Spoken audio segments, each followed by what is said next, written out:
They say never start a story with a waking, but when you've been hard asleep for 30 years, it's difficult to know where else to begin. Start with a waking, end with a wake, maybe. Hard asleep is, I am informed, the technical term. Hard because you're shut down, dried out, frozen for the trip from star to star. They have it down to a fine art. Takes 11 minutes like clockwork. A whole ship full of miscreants who are desiccated down to something that can, well, I was about to say survive indefinitely, but that's not how it goes, of course. You don't survive.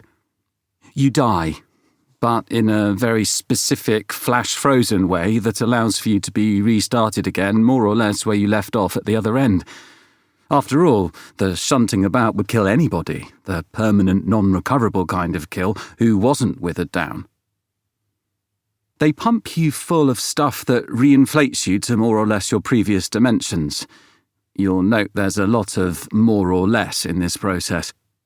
It is an exact science, just not one that cares about the exact you.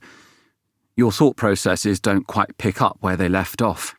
Short-term memory isn't preserved. More recent mental pathways don't make the cut. Start with a waking, therefore, because in that instant it's all you've got, until you can establish some connection to older memories.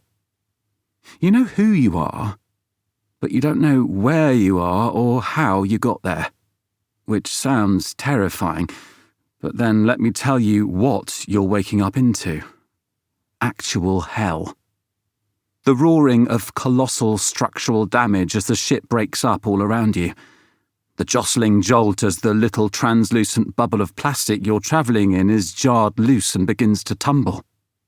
A cacophony of vibration coming through the curved surface to you, the death throes of the vessel which has carried you all this way, out into the void, and is now fragmenting. There's a world below that you know nothing about. Not in your head right then. And above you are only the killing fields of space. The fact there's a below and an above shows that the planet's already won that particular battle over your soul and you're falling. The oldest fear of monkey humanity, the one which makes a baby's rubbery hands clench without thought. Such a fall from grace as never mankind, nor monkey, imagined. All around you, through the celluloid walls of your prison, you see the others too. Because it can't be hell without fellow sinners to suffer amongst. Each in their own bubble sheared away from the disintegrating ship. Faces contorted in terror, screaming, hammering on the walls, eyes like wells, mouths like the gates of tombs. You'll forgive the overwrought descriptions.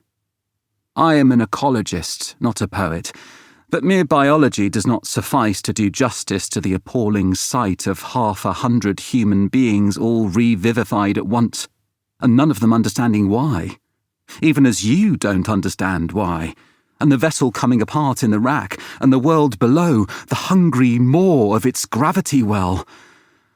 Oh, God! The recollection of it makes me sick to my gut.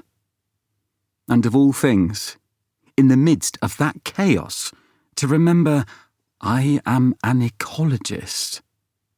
Out in space, where there isn't even an ecology. Was there ever a less useful piece of self-knowledge? Some of us haven't reawakened. I see at least 2 bubbles whirl past me in which the occupant remains a dried-out cadaver. The system's failed.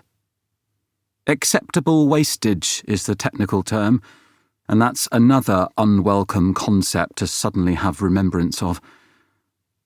For there are always some who don't wake up at the far end. They tell you it's the inevitable encroachment of entropy over so long a journey. Maybe it is.